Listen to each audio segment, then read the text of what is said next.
Hello student, I am Sunita Jha. हम कर रहे हैं क्लास 6 मैथ्स का चैप्टर 1 पैटर्न इन मैथमेटिक्स और ये हमारे वीडियो का पार्ट 5 है। स्टूडेंट, हम कर रहे हैं figure it out page number 8 के क्वेश्चंस एंड आंसर। तो क्वेश्चन 1 से हम स्टार्ट कर देते हैं। क्वेश्चन 1 है, can you find a similar pictorial explanation for why adding counting number up and down? Example 1, 1 plus 2 plus 1, 1 plus 2 plus 3 plus 2 plus 1 gives square number। आपने देखा कि काउंटिंग नंबर को जब हम अप एंड डाउन करते हैं तो हमें स्क्वायर नंबर मिलता है। जैसे कि पहला तो काउंटिंग नंबर 1 होता है तो उसके लिए तो हमें 1 मिल जाएगा। फिर हम 1 प्लस 2 प्लस 1 करेंगे तो आपने देखा कि 1 से 2 तक हम अप गए, फिर हम डाउन हो गए तो हमें मिला इनको ऐड करने पे 4। फिर हम 2 के बाद 3 तक अप जाएँगे, उसके बाद डाउन होंगे, 1, 2, 3 तक हम अप हुए, फिर हम डाउन हुए, 2 प्लस 1 किया और इन सबको ऐड किया तो हमें मिला 9। फिर हम 4 तक अप हुए, 1, 2, 3, 4, 4 तक अप हुए, फिर हम डाउन हुए, 3, 2, 1 और इन सबको ऐड किया तो हमें मिला 16। तो आपने देखा कि काउंटिंग नंबर को अप एंड डाउन करने पे हमें एक स्क्वायर नंबर मिलता है और हमने उसका पिक्टोरियल रिप्रेजेंटेशन भी सीखा अपने प्रीवियस वीडियो में। मैंने आपको बताया कि अगर ये काउंटिंग नंबर एक स्क्वायर नंबर दे रहे हैं तो हम इसका पिक्टोरियल रिप्रेजेंटेशन दे सकते हैं एक स्क्वायर ग्रिड बना के। कैसे बताया था मैंने आपको? मैंने आपको बताया था कि इन नंबर का पिक्टोरियल रिप्रेजेंटेशन देने के लिए क्या होगा, जब ये डॉट्स मिलेंगे ना, जब ये डॉट अपवर्ड होंगे, जब ये डॉट अपवर्ड, ये नंबर अपवर्ड होंगे तो आपको कुछ इस तरह का राइट एंगल ट्रायंगल बनता मिलेगा डॉट से। जब ये नंबर अपवर्ड होंगे तो इस तरह का राइट एंगल ट्रायंगल बनता मिलेगा आपको डॉट से। और जब ये डाउनवर्ड होंगे तो इस तरह का राइट एंगल ट्रायंगल बनता मिलेगा आपको। और ये जब दोनों राइट एंगल ट्रायंगल आपस में जॉइन होंगे तो एक स्क्वायर शेप बन जाएगी। अब यहाँ पे हम क्या करेंगे, आपको कोई और तरीका बताने के लिए कहा है कि यहाँ पे स्क्वायर ग्रिड बनाने के लिए, फाइंड करने के लिए, क्या आपके पास ये तो तय है कि आप स्क्वायर नंबर है तो आप स्क्वायर ग्रिड ही बनाएंगे, लेकिन स्क्वायर ग्रिड फाइंड करने का आपके पास क्या कोई और तरीका है तो फिर उसका पिक्टोरियल रिप्रेजेंटेशन हमें देना है यहाँ पे। तो देखिए हम यहाँ पे क्या करते हैं, एक तरीका और यूज करते हैं कि अगर हम दो इक्विलेटरल ट्रायंगल को आपस में जॉइन कर दें तो हमें एक स्क्वायर शेप मिल जाएगी, मिलेगी ना। इक्विलेटरल ट्रायंगल क्या होते हैं? वह ट्रायंगल जिसकी ऑल साइड इक्वल होती है उसे हम इक्विलेटरल ट्रायंगल कहते हैं। तो दो इक्विलेटरल ट्रायंगल को अगर मैं आपस में जॉइन कर दूं तो मुझे एक स्क्वायर शेप मिल जाएगी। तो यहाँ पे हम इसी पैटर्न को अप्लाई करके काउंटिंग नंबर जो कि अप एंड डाउन होते हैं उनको यूज करके एक स्क्वायर ग्रिड बनाएंगे। तो देखिए यहाँ पे मैंने काउंटिंग नंबर लिख लिए हैं, यहाँ पे मैंने 4 तक काउंटिंग नंबर लिख लिए हैं। इन इन काउंटिंग नंबर ये अप एंड डाउन हो रहे हैं, इनको यूज करके हम एक स्क्वायर नंबर बनाएंगे किस तरह से। तो पहला तो मेरा नंबर क्या है, 1 है, ठीक है। पहला नंबर तो 1 है तो 1 के लिए तो आप क्या करिए, एक डॉट बनाइए और ये देखिए ये बन गया स्क्वायर ग्रिड। ठीक है, आप देख रहे हैं कि दो राइट एंगल ट्रायंगल, अगर मैं इसको सेंटर में रखती हूँ इस डॉट को तो आप देख रहे हैं कि दो इक्विलेटर ट्रायंगल मिलके एक स्क्वायर ग्रिड बना रहे हैं। दो इक्विलेटर ट्रायंगल, एक ऊपर एक नीचे, मिलके एक स्क्वायर ग्रिड बना रहे हैं यहाँ पे, ठीक है। अब आप देखिए, अब यहाँ पे पहला नंबर मेरा 1 है, 1 को तो आप ऐसे ही लिखिए, ठीक है। सेकंड नंबर मेरा 2 है, 2 को आप ऐसे ही लिख लीजिए, फिर अगेन 1 है तो यहाँ पे 1 लिख लीजिए। अब देखिए ये भी एक स्क्वायर ग्रिड बनाना स्क्वायर ग्रिड, ठीक है। तो इक्विलेटर ट्रायंगल मिलके, एक ऊपर वाला और एक नीचे वाला, तो इक्विलेटर ट्रायंगल मिलके एक स्क्वायर ग्रिड बना रहे हैं। ये 1 स्क्वायर नंबर है, 1 का स्क्वायर 1, इसका स्क्वायर ग्रिड बन गया। ये 2 का स्क्वायर 4, इसका स्क्वायर ग्रिड बन गया। अब आप देखिए कि आगे हम देखते हैं, पहला नंबर 1 है, 1 के लिए 1 लिख दीजिए। दूसरा नंबर 1 है तो उसके लिए 2 डॉट, दूसरा नंबर 2 है तो उसके लिए 2 डॉट बना दीजिए। तीसरा नंबर 3 है तो उसके लिए 3 डॉट बनाएंगे, लेकिन यहाँ पे सेंटर में बनेगा एक डॉट और एक डॉट यहाँ बनेगा, ठीक है। ठीक है, जब हम ट्रायंगुलर नंबर बना रहे थे तब डॉट बना रहे थे ना जिस तरीके से, उसी तरीके से यहाँ पे डॉट बन रहा है, ठीक है। अब हमें डाउन होना है तो आप देखिए ये 2, यहाँ पे 1, अब यहाँ डाउन होना है तो इन दो के बीच में ट्रायंगुलर नंबर बनाते समय जिस तरीके से हम डॉट बना रहे थे ना वैसे ही बना रहे हैं। पहले 1 फिर 2 फिर 1 फिर 2, इन दो के बीच में, फिर ये 3, ठीक है। अब यहाँ 2 ये इन दो के बीच, एक इन दो के बीच में, इन दो के, और 1 इन दो के बीच में, इस तरह से। तो आप देखिए ये एक स्क्वायर ग्रिड बन गया स्क्वायर ग्रिड, ठीक है। इसकी ऑल साइड इक्वल है तो ये स्क्वायर ग्रिड है। और आप देखिए यहाँ पे ये 9, ये 3 का स्क्वायर 9 हमें मिल गया। अब आप देखिए हमें 4 का स्क्वायर जो 16 होता है वो हम कैसे लेंगे। आप देखिए ये 1 है, 1 के लिए 1 डॉट, 2 के लिए 2 डॉट, 3 के लिए 3 डॉट, 1 2 और 3। ट्रायंगुलर नंबर बनाते समय जो तरीका हम यूज कर रहे थे ना, वही तरीका यहाँ पे हम यूज कर रहे हैं। इन दो के बीच में ये डॉट बना दिया। अब आप देखिए 4 के लिए यहाँ पे डॉट, इन दो के बीच में ये डॉट, इन दो के बीच में ये डॉट और ये डॉट यहाँ पे, ठीक है। अब आप देखिए अब हम क्या करेंगे, अब हम 2 बनाना है हमें, तो इन दो के बीच में डॉट, इन दो डॉट्स के बीच में डॉट और ये इन दो डॉट के बीच में 3 हो गया। अब इन दो डॉट के बीच में डॉट, फिर ये इन दो डॉट के बीच में डॉट 2 हो गया और ये हो गया इन दो के बीच में डॉट, ये हो गया। अब आप देखिए ये इस तरह से इसकी ऑल साइड इक्वल है। अगर आप डॉट बनाते समय ध्यान रखेंगे कि भाई जो मार्जिन है वो इक्वल रहे तो ये एक स्क्वायर ग्रिड ही बनेगा। मार्जिन ये रफ फिगर है इसलिए आपको ऐसा लग रहा है कि भाई ये स्क्वायर शेप नहीं है, लेकिन अगर हम डॉट्स का मार्जिन इक्वल रखेंगे ना तो ये एक क्या बनेगा, ये एक स्क्वायर शेप ही बनेगी, ठीक है, जिसकी ऑल साइड इक्वल होती है। तो ये हमने क्या करा, 16 डॉट को यूज करके एक स्क्वायर ग्रिड बना दिया। तो यहाँ पे इस क्वेश्चन में आपसे यही पूछा था कि क्या आपके पास इन काउंटिंग नंबर को यूज करके कोई और तरीका है स्क्वायर ग्रिड बनाने का, है तो बताइए। तो हमने बता दिया। अब हम नेक्स्ट क्वेश्चन की ओर मूव करते हैं। क्वेश्चन 2 देख लेते हैं। स्टूडेंट, हमने जाना कि हम काउंटिंग नंबर को अप एंड डाउन करते हैं और उसके बाद जब हम उन्हें ऐड करते हैं तो हमें एक स्क्वायर नंबर मिलता है और उस स्क्वायर नंबर को हम एक स्क्वायर ग्रिड के रूप में भी रिप्रेजेंट कर सकते हैं। अब यहाँ पे क्वेश्चन 2 में आपसे कहा गया है कि अगर आपको एक लार्ज नंबर मिलता है जैसे कि 100, तो क्या उस लार्ज नंबर को अप एंड डाउन करने के बाद आप उसकी वैल्यू बता सकते हो। जैसा कि आपने पिक्टोरियल रिप्रेजेंटेशन सीखा है स्मॉल नंबर का, कि स्मॉल नंबर को अप एंड डाउन करने के बाद जब स्क्वायर नंबर मिलता है तो उसका आपने पिक्टोरियल रिप्रेजेंटेशन भी सीखा है और उसकी वैल्यू निकालना भी सीखा है। तो क्या आप एक लार्ज नंबर की वैल्यू बता सकते हैं, ऐसा क्वेश्चन 2 में कहा गया है। देखिए क्वेश्चन 2 पढ़ लेते हैं। यहाँ पे लिखा है by imagining a large version of your picture or drawing it partially as needed, can you see what will be the value of 1 2 3 plus 99 100 99 plus 98 3 2 1। अब यहाँ पे कहा गया है कि क्या आप वैल्यू बता सकते हो 1 2 3 अप 100, है ना।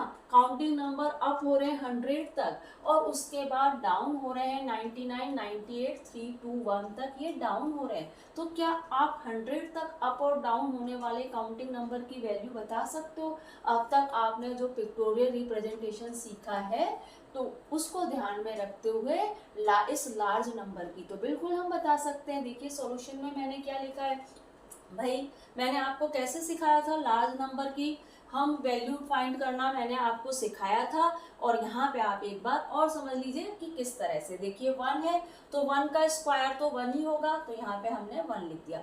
अब देखिए ये काउंटिंग नंबर है 1 2 फिर अप है 2 तक और डाउन हो रहा है फिर 1। तो आप देख रहे हैं कि अब कहाँ तक हो रहा है काउंटिंग नंबर 2 तक, तो यहाँ हमने 2 का स्क्वायर लिख दिया जो होता है 4। अब आगे देखिए काउंटिंग नंबर है 1 2 3 फिर 2 एंड 1, तो ये काउंटिंग नंबर अब कहाँ तक हो रहा है 3 तक, तो हमने यहाँ 3 का स्क्वायर लिख दिया जो है 9, ठीक है। अब आगे देखिए काउंटिंग नंबर है 1 2 3 4, अप हो रहा है 4 तक और डाउन हो रहा है 3 2 1 तक, तो यहाँ पे 4 अब कहाँ तक हो रहे हैं हम 4 तक हो रहे हैं, तो यहाँ हमने 4 का स्क्वायर लिख दिया 16। अब ऐसे ही आपको 100 है हमारा काउंटिंग नंबर और अप हो रहे हैं हम 100 तक, तो हम क्या करेंगे यहाँ पे 100 इस काउंटिंग नंबर अप हो रहे हैं 100 तक और डाउन हो रहे हैं हम फिर 99 से 3 to 1 तक। तो इसकी वैल्यू हम कैसे फाइंड कर सकते हैं? So we can see the value of 1 2 3 4 plus 99 100, फिर अप हो गए 100 तक, फिर डाउन हो रहे हैं 99 प्लस 98 3 2 1। तो यहाँ पे आप कहाँ तक हुए? 100 तक। तो हम 100 का स्क्वायर कर देंगे। जैसे यहाँ पे हमने 1 का स्क्वायर किया, 2 का किया, 3 का किया, 4 का किया, तो हमें 4 का स्क्वायर करने पे 16 मिला, 3 का स्क्वायर करने पे 9 मिला, 2 का स्क्वायर करने पे 4 मिला, 1 का स्क्वायर करने पे 1 मिला। ऐसे ही यहाँ पे हम अप हो रहे हैं 100 तक, तो हम 100 का स्क्वायर करेंगे, तो 100 इंटू 100 हमें 10,000 मिल जाएगा। तो इस तरह से हम वैल्यू निकाल सकते हैं 100 तक अप होने वाले काउंटिंग नंबर और डाउन होने वाले काउंटिंग नंबर की। ठीक है स्टूडेंट, क्वेश्चन 2 हमने कर लिया है, क्वेश्चन 3 भी देख लेते हैं। क्वेश्चन 3 देख लेते हैं। Which sequence do you get when start to add the all one sequence up. अब यहाँ पे कहा जा रहा है कि आपने ऑल वन सीक्वेंस पढ़ी है कि वन की जो सीक्वेंस होती है वो क्या होती है। वन की सीक्वेंस कुछ इस तरह से होती है, 1 1 1। आपने पढ़ रखा है ना ऑल वंस, ठीक है ना, ऑल वंस आपने वन की सीक्वेंस पढ़ रखी है। तो यहाँ पे कहा गया है कि जो वन की सीक्वेंस होती है, इस वन की सीक्वेंस को अगर हम अपवर्ड ऐड करें तो आप बताइए कि क्या सीक्वेंस बनेगी। वन की सीक्वेंस को अगर हम अप ऐड करें तो क्या सीक्वेंस बनेगी, ये आपको बताना है। तो देखिए पहले हम इसी क्वेश्चन का आंसर ले लेते हैं। Adding all one sequence up, अगर ऑल वन सीक्वेंस को आप अप ऐड करेंगे तो देखिए क्या होता है, वन वन के लिए तो आपको वन ही मिल जाएगा, ठीक है। अब हम अप ऐड कर रहे हैं तो वन में वन और ऐड करेंगे, 2 टाइम वन होगा तो हमें 2 मिल जाएगा। फिर हम one one plus one 3 time करेंगे तो हमें 3 मिल जाएगा। फिर हम वन प्लस वन 4 टाइम करेंगे तो हमें 4 मिल जाएगा। क्योंकि ये वन की सीक्वेंस है ना, इसलिए हम वो पहले वन टाइम वन तो वन, फिर टू टाइम वन तो टू, फिर थ्री टाइम वन तो थ्री, फिर फोर टाइम वन तो फोर। अब फाइव टाइम हम वन लिखेंगे तो हमें फाइव मिल जाएगा। तो एडिंग ऑल वन सीक्वेंस अब जब आप करेंगे तो आपको क्या मिलेगा, the sequence is 1 2 3 4 5 which are natural number. ये सब क्या है, जो सीक्वेंस आपको मिल रही है वो ये सीक्वेंस ही है ना, 1 2 3 4 5, ये सब क्या है, नेचुरल नंबर है। जो सीक्वेंस आपको मिल रही है वो नेचुरल नंबर की सीक्वेंस मिल रही है adding all one sequence up करने पे। अच्छा आगे देखिए, what sequence do you get when you add the all one sequence up and down. अब यहाँ पे कहा जा रहा है कि भाई आपने वन सीक्वेंस को अप तो ऐड किया, अब आप adding up all one sequence up and down करो, ठीक है। तो अप एंड डाउन करने पे क्या कंडीशन बनेगी वो आप बताइए। अब ये वन की सीक्वेंस है, ये ध्यान में रखते हुए हम अप एंड डाउन ऐड कर रहे हैं। भाई पहला नंबर तो वन ही है तो वन के लिए हमें वन मिल जाएगा। अब आप देखिए वन है, पहला नंबर वन है, इसका डाउन क्या होगा, वन ही होगा। तो वन में वन ऐड करेंगे तो हमें टू मिल जाएगा। अब वन और वन हम अप गए, फिर हम डाउन जाएंगे तो हमें क्या मिलेगा, वन मिलेगा। तो हमें क्या मिलेगा, थ्री मिल जाएगा। अब हम one plus one three one तक तो हम अप गए। अब हमें डाउन होना है तो हमें क्या लेना पड़ेगा, वन ही लेना पड़ेगा, क्योंकि ये वन की सीक्वेंस है। तो यहाँ हमें फोर मिल जाएगा। अब आप देखिए one plus one four one तक तो हम अप गए, फिर हमें डाउन होना है तो हमें अगेन वन लेना पड़ेगा। तो ये ऐड होंगे तो क्या मिल जाएगा, फाइव मिल जाएगा। यहाँ पे आपको अलग से समझती हूँ। हम क्या कर रहे हैं, adding all one sequence up and down. पहला नंबर तो हमारा वन है तो वन के लिए हमें वन मिल गया।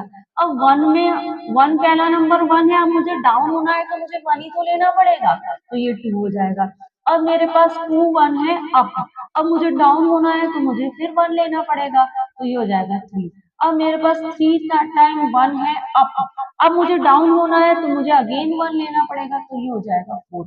अब मेरे पास फोर टाइम वन तो मैं अप हुई, फोर टाइम वन तो मैं अप हुई, अब मुझे डाउन होना है तो मैं अगेन वन ही तो लूंगी, तो ये क्या हो जाएगा, फिर फाइव हो जाएगा। तो आप क्या देख रहे हैं, adding all one sequence up and down जब आप करते हैं तो the sequence is 1 2 3 4 5 which are again natural number. तो आपको जो सीक्वेंस मिलती है वो अगेन नेचुरल नंबर की सीक्वेंस ही मिल जाती है। ऐसा क्यों होता है? क्योंकि यहाँ पे ऑल वंस है, यहाँ पे ऑल वंस है, इसलिए ऐसा हो रहा है। पर यहाँ पे आपसे सिर्फ इतना ही पूछा है कि आप एडिंग ऑल वन सीक्वेंस करेंगे अप तो आपको क्या मिलेगा, और adding all one sequence up and down करेंगे तो आपको क्या मिलेगा, ये आपको बताना है। क्वेश्चन 3 हमने कर लिया है, आगे की क्वेश्चन देख लेते हैं। क्वेश्चन 4 देख लेते हैं। Which sequence do you get when start to add the counting number up. यहाँ पे कहा जा रहा है कि काउंटिंग नंबर जो कि 1 2 3 4 5 सो ऑन ये होते हैं, इन काउंटिंग नंबर को अगर हम ऐड करना स्टार्ट करें तो आपको क्या सीक्वेंस मिलेगी, आप बताइए।